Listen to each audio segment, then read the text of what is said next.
Este é o nosso estúdio de áudio, e a história que você vai ouvir agora é uma daquelas que a gente não esquece tão fácil. Eu não sei exatamente o que eu esperava encontrar quando dobrei aquela última curva da estrada de terra. Talvez meus pais sentados na varanda, tomando café, aproveitando a vista da serra que eu tinha passado meses escolhendo com tanto cuidado. Talvez minha mãe com aquele sorriso dela, sabe? Aquele que parece que o mundo inteiro está bem. Mas o que eu encontrei foi uma placa. Uma placa de venda enfiada no cascalho da entrada, balançando levemente com o vento frio que descia do vale. Por um segundo, só um segundo, meu cérebro recusou a informação. Pensei que tinha que ser do lote vizinho. Tinha que ser. Mas aí eu vi o número da casa pendurado embaixo da placa. O meu número. O número que eu tinha escolhido pessoalmente quando registrei o projeto. Eu parei o carro no meio da entrada, nem desliguei o motor direito. Fiquei olhando para aquela placa como se ela fosse desaparecer se eu piscasse rápido o suficiente. Não desapareceu. E aí eu vi o corretor, um homem alto, casaco azul marinho, aquela aparência de quem vende casas de férias para pessoas que nunca precisaram trabalhar de verdade, mas gostam de parecer que sim. Ele estava na varanda de cedro, aquela varanda que eu tinha desenhado baseado nas fotos salvas da minha mãe e nas conversas longas que meu pai tinha sobre querer ver a linha da serra sem nada atrapalhando. O corretor segurava a porta aberta com um sorriso de quem está fazendo o favor do século. E passando por dentro da porta, um casal de tênis de trilha, olhando para o hall de entrada com aquela expressão de quem já está imaginando onde vai colocar o sofá. Desliguei o motor. Saí do carro sem nem perceber que estava caminhando em direção à varanda. Meu coração estava acelerado, mas minha cabeça estava estranhamente quieta. Como quando a gente sabe que algo é grave, mas ainda não sente. 9 dias. Tinha sido 9 dias desde a festa de aniversário de 35 anos deles. 9 dias desde que minha mãe tinha segurado as minhas 2 mãos e chorado de verdade. Não aquele choro educado de festa, não aquelas lágrimas contidas que ela usava nas formações e nos casamentos dos outros. Choro de verdade. Ela repetiu 3 vezes que ia guardar aquele momento para sempre, que nunca tinha recebido nada assim. Meu pai, que abraçar em público para ele era praticamente uma confissão de crime, tinha me puxado por um abraço longo, daqueles que ele só dava quando estava com muito orgulho ou com muito medo de perder alguma coisa. 9 dias. O corretor me viu chegando e abriu o sorriso de vendas. "Boa tarde", disse ele. "A gente vai terminar rapidinho aqui, pode ficar à vontade." Eu apontei para a placa. "O que é isso?" Ele piscou. Não foi uma pergunta, foi uma coisa que saiu com peso de quem está tentando entender se está acordada. "O que é isso?" Lá dentro, o casal parou de andar. A mulher ainda tinha a porta da despensa aberta. Todo mundo ficou quieto. E aí minha mãe apareceu no hall de entrada. Ela me viu e a primeira expressão dela não foi culpa. Foi irritação. Aquela irritação específica de quem foi pego antes de estar pronto. "Você devia ter ligado antes de subir." Quase ri. Quase. Eu olhei para as brochuras do imóvel empilhadas em cima do aparador que eu tinha comprado pessoalmente numa feira de design em Curitiba. Vi a foto da cozinha na capa. A minha cozinha. Você colocou à venda. Não foi pergunta de novo, foi verificação. Meu pai apareceu vindo da sala grande, calmo do jeito que ele sempre foi, uma mão no bolso, aquela postura de homem que já ensaiou a conversa difícil, mas ainda acha que vai controlar o roteiro. "A gente ia te falar." Não ia. Ele não negou. Esse foi o detalhe que me machucou mais do que qualquer outra coisa que aconteceu naquele dia. Minha mãe cruzou os braços. Helena, não exagera. A gente está simplificando a vida. Simplificando. Essa palavra. Eu cresci ouvindo essa palavra. Na família da minha mãe, simplificar sempre foi o nome bonito que eles usavam quando queriam transformar alguma coisa boa em dinheiro e não queriam parecer gananciosos enquanto faziam isso. Simplificar o apartamento da avó depois que ela morreu. Simplificar o sítio que o meu avô tinha construído em 40 anos de trabalho. Simplificar. A casa ficava em 3 hectares de terra, no alto do Vale do Pinheiro Frio, na Serra Gaúcha. Madeira de cedro escurecida no revestimento externo, telhado de aço preto, chaminé de pedra calcária, varanda que dava volta na casa toda. Eu tinha passado 8 meses nesse projeto. Escolhi cada viga reaproveitada de demolição histórica. Escolhi o ardósia da entrada, o granito da cozinha, a banheira de imersão extra funda, que minha mãe sempre falou que teria se a vida tivesse sido diferente. Coloquei piso aquecido no banheiro principal porque o joelho do meu pai doía no frio e ele nunca reclamava, mas eu sabia, porque eu prestava atenção. Não construí um investimento. Construí uma casa para a vida toda. O casal de tênis voltou para o hall desconfortável, claramente desejando ter chegado 15 minutos mais tarde ou não ter chegado de jeito nenhum. O corretor abaixou a voz e tentou suavizar. Talvez seja melhor dar um espaço para a família. Não, eu disse. Fica. A mandíbula do meu pai fechou um pouco mais. Minha mãe tentou mudar o tom para aquele mais suave, o que ela usava quando precisava que eu concordasse com alguma coisa antes de entender direito o que estava concordando. Seu pai e eu pensamos muito. Essa casa é grande demais para 2. E você já tem tanto, filha. A Renata precisa de estabilidade. E ali estava, o nome que eu sabia que ia aparecer mais cedo ou mais tarde. Minha irmã, Renata. Ela não tinha descido ainda, mas eu podia ouvir passos no andar de cima. Ela sempre fez isso. Aparecia tarde o suficiente para não pegar a primeira acusação, mas cedo o suficiente para assistir o resultado. Desde criança, deixava eu e minha mãe brigar e chegava quando a fumaça estava baixando, com aquele jeito de não ter nada a ver com nada. Você está vendendo meu presente para colocar a Renata em algum lugar. Meu pai finalmente largou o tom de voz educado.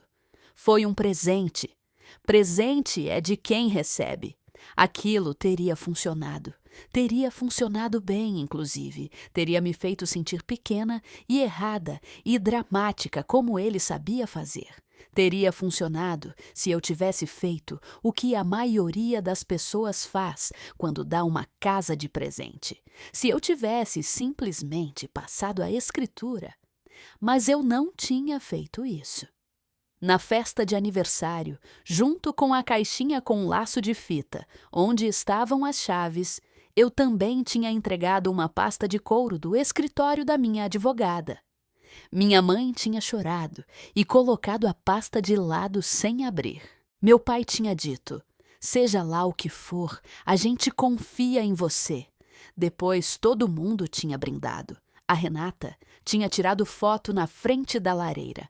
A noite tinha seguido. Eles nunca perguntaram sobre os documentos de novo, até aquele momento.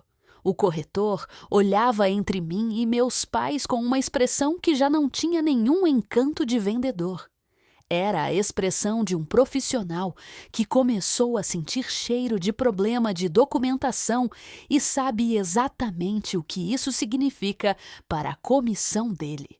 Senhor e senhora, ele disse devagar, tem alguma questão de titularidade que eu preciso saber antes de continuar. Meu pai respondeu rápido demais. Não tem nada. Eu olhei direto para o corretor. Eles te disseram que são os donos desta casa. Silêncio. Um tipo específico de silêncio. O tipo que confirma mais do que qualquer resposta poderia. O corretor tirou o celular do bolso sem cerimônia. Não era mais gentileza, era procedimento. Ele acessou o site de registros do cartório de imóveis, digitou o endereço, esperou carregar e aí abriu a imagem da matrícula do imóvel. Leu uma vez em silêncio, depois leu de novo. E a expressão dele mudou de uma forma que não tinha mais volta. Meu pai deu um passo em direção a ele. Isso não é necessário. O corretor não levantou o olhar. Acho que é sim. Ele virou o celular para mostrar a tela e leu em voz alta. Titular do imóvel. Serra Viva Participações Limitada. Escritura registrada há 9 dias. Direito de usufruto vitalício concedido a Marcos e Evelyn. Ele olhou para mim buscando confirmação nos sobrenomes, e eu dei a confirmação com um aceno de cabeça. Minha mãe tentou. Deve ter ocorrido algum erro no cartório, algum atraso no registro. Ele nem olhou para ela. Isso não é atraso. Isso está registrado há 9 dias. Está atualizado. O casal de tênis foi recuando discretamente em direção à porta da varanda. Pessoas inteligentes. Foram embora sem dizer uma palavra. Meu pai finalmente falou, com aquela voz que ele usava quando estava tentando recuperar controle de uma situação que já tinha escapado. Essa é a estrutura que ela criou para nos proteger. Não, eu disse. Essa é a estrutura que eu criei para proteger a casa. O corretor olhou para mim diretamente agora. Você é a sócia administradora da empresa. Sim. E aquilo mudou o peso do ar na sala. Porque, de repente, a conversa não era mais emocional. Não era mais sobre gratidão ou ingratidão, ou família, ou presente. Era sobre quem tinha autoridade legal para fazer o que tinha sido feito. E eles tinham acabado de tentar vender um imóvel que não era deles para assinar. Minha mãe percebeu no exato momento em que a história que ela estava contando para si mesma deixou de ser sobre mágoa de família e virou exposição legal. Vi isso acontecer no rosto dela. Nos foi dito que essa casa era nossa. Ela disse. Eu olhei para a pasta de couro do escritório da minha advogada, que ainda estava em cima do aparador da entrada, com a etiqueta do escritório ainda colada, do meu escritório de advocacia. A pasta estava ali, na casa, porque minha mãe tinha levado e guardado sem abrir. Não, eu disse. Foi dito que vocês podiam morar aqui pelo resto da vida. O corretor abriu a segunda página da matrícula e ficou quieto por um tempo que foi longo demais. Tem uma cláusula restritiva aqui. Claro que tinha. Eu tinha incluído aquela cláusula com um propósito específico. Porque meu pai tinha passado a minha infância inteira me ensinando sem querer que qualquer coisa generosa que chegasse até ele era eventualmente convertível em recurso financeiro. Era só questão de tempo e oportunidade. Eu sabia disso desde os 12 anos, quando ele vendeu o piano da minha avó 3 semanas depois que ela morreu, porque era grande demais e ocupava muito espaço, e ninguém tocava mais mesmo. Ele leu em voz alta. Os beneficiários do usufruto não têm autoridade para vender, onerar, refinanciar, locar, ceder, anunciar, comercializar ou transferir o imóvel de qualquer forma, sem autorização escrita e expressa da Serra Viva Participações Limitada. Minha mãe ficou com o rosto completamente fechado. Não de vergonha, de raiva, porque ela entendeu que o presente tinha condições que ela não tinha lido. Meu pai avançou um passo na minha direção. Você nos deu as chaves e deixou a gente achar que eu dei uma pasta com o resumo da escritura. Você devia ter explicado diretamente. Eu quase sorri de novo. Você devia ter aberto. Aquilo pousou diferente. Porque era verdade simples e porque o corretor estava ali ouvindo cada sílaba. A Renata desceu a escada nesse momento. celular na mão, já com aquela postura de quem está chegando para administrar uma situação que não causou, mas que vai fingir que está acima. Ela sempre teve esse dom. Chegar quando a crise já explodiu e agir como se fosse neutra. O que está acontecendo aqui? O corretor virou para ela com a voz de quem já não tem paciência para roteiro novo. Este anúncio provavelmente não tem autorização legal. O rosto dela mudou rápido. O quê? Minha mãe cortou. Fica fora disso, Renata. Mas a Renata já estava dentro. Ela sempre estava dentro, desde o começo, só que do lado de fora da vista. As caixas dela estavam no quarto de hóspedes. Eu já tinha adivinhado antes de ver.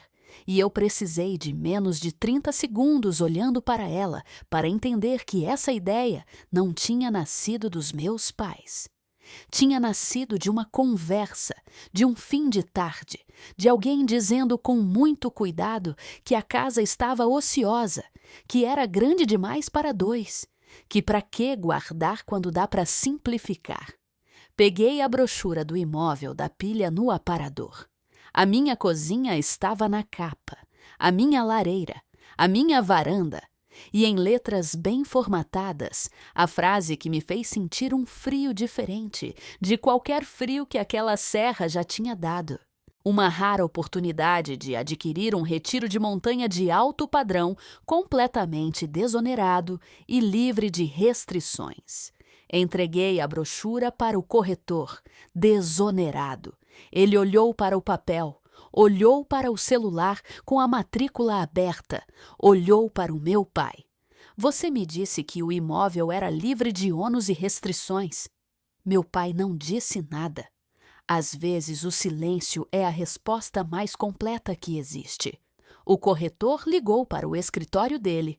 Colocou no viva voz, sem pedir licença, como se já tivesse passado do ponto em que as gentilezas sociais importavam. Preciso que suspendam o anúncio imediatamente. A titularidade está errada. Aqui tem uma empresa registrada como proprietária e os vendedores são apenas usufrutuários com restrição expressa de alienação. Preservem tudo. Cada mensagem, cada proposta, cada documento assinado. A voz do corretor de plantão do outro lado perguntou: chegou o sinal de reserva? Ele consultou o celular de novo e fechou os olhos por meio segundo. Chegou. 50 mil reais. Está em custódia. Meu pai fechou os olhos. Pequeno, rápido. Mas eu vi. Porque agora não era mais constrangimento. Agora era dinheiro que tinha tocado a mentira. Agora tinha sequência, tinha registro, tinha prova material. A voz do outro lado ficou mais séria. Congela tudo. Não deixa ninguém falar com o comprador sem advogado do lado. A ligação terminou. A casa ficou em silêncio. Vento da serra passou uma vez contra as telas da varanda. Lá em cima, o carregador da Renata vibrou contra a madeira do piso. E o meu celular tocou. Era minha advogada. Atendi no viva voz porque naquele momento eu já não precisava mais de conversas particulares. Helena, ela disse, acabei de receber uma ligação da imobiliária. Me diz que ninguém assinou nada como proprietário pleno. O corretor respondeu antes de mim. Assinaram. Ela respirou uma vez, só uma. Senhor e senhora, como a titularidade está retida na Serra Viva Participações, qualquer anúncio, proposta, contraproposta, declaração de capacidade ou instrução de escritura feita sem autorização escrita da empresa é nulo em relação à propriedade e configurado como conduta não autorizada. Guardem cópias de absolutamente tudo. Não falem mais nada sem orientação jurídica do lado de vocês. Minha mãe sussurrou. Isso é um absurdo. Minha advogada respondeu com aquela frieza profissional que eu sempre admirei nela. Isso é um registro de cartório. E aí ela perguntou para o corretor. Houve contraproposta submetida em nome dos vendedores. Ele verificou. Houve. Uma proposta chegou ontem às 16h20. A contraproposta foi enviada às 18h15, com declaração de plena capacidade de alienação e ausência de restrições, além das ordinárias de fechamento. Minha advogada ficou quieta por 3 segundos. Bom, preserva tudo. Bom, essa palavra. Meu pai entendeu o que ela significava antes de qualquer outra pessoa naquele cômodo entender. Bom queria dizer que o erro deles tinha virado prova para mim. Bom queria dizer que a janela para minimizar tinha fechado. Em 40 minutos, a placa tinha saído do cascalho. O anúncio tinha sido retirado de todas as plataformas. As visitas agendadas tinham sido canceladas. A reserva estava bloqueada, aguardando revisão de titularidade. Minha advogada tinha cópias de cada documento assinado, cada e-mail de negociação, cada declaração de capacidade que meu pai tinha feito se passando por proprietário. Depois disso, eu troquei as fechaduras. Dessa vez eu mesma, com o meu próprio chaveiro, sem delegar para ninguém. A Renata ficou no cascalho, enquanto um carreto tirava as malas floridas dela de dentro do quarto de hóspedes.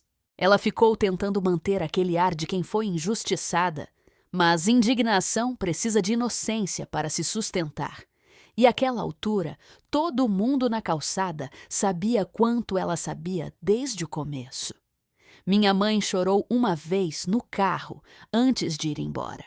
Meu pai não chorou. Ficou olhando para a porta da frente como um homem vendo pela primeira vez uma coisa que nunca vai poder converter em outra coisa.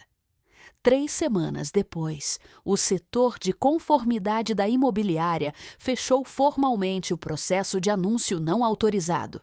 O comprador recuperou os 50 mil da custódia.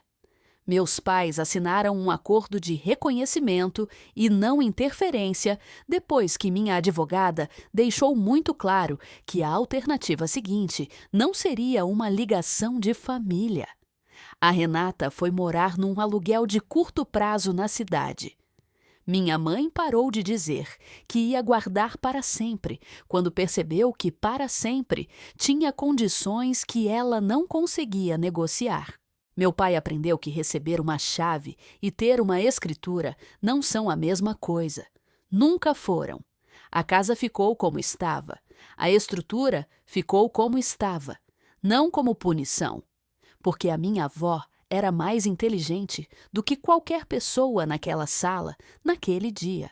Ela sabia que meus pais amavam coisas bonitas. Ela também sabia que amavam transformar coisas bonitas em dinheiro assim que achavam que a gratidão tinha prazo de validade.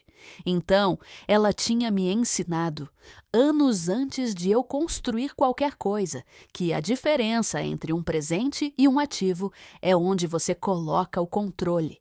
Eles tiveram 9 dias de fantasia. Eu fiquei com a escritura. Hoje, meses depois, quando subo aquela serra e dobro aquela última curva, não tem mais placa nenhuma no cascalho. Tem só a vista, a linha da serra lá no fundo, exatamente onde eu queria que ficasse quando desenhei a varanda. Às vezes eu fico me perguntando se meu pai algum dia olha para aquelas vigas e pensa que errou, não me respondendo não. Pensa se errou em achar que tudo tem preço se você esperar o momento certo. Não sei a resposta. Talvez não precise saber.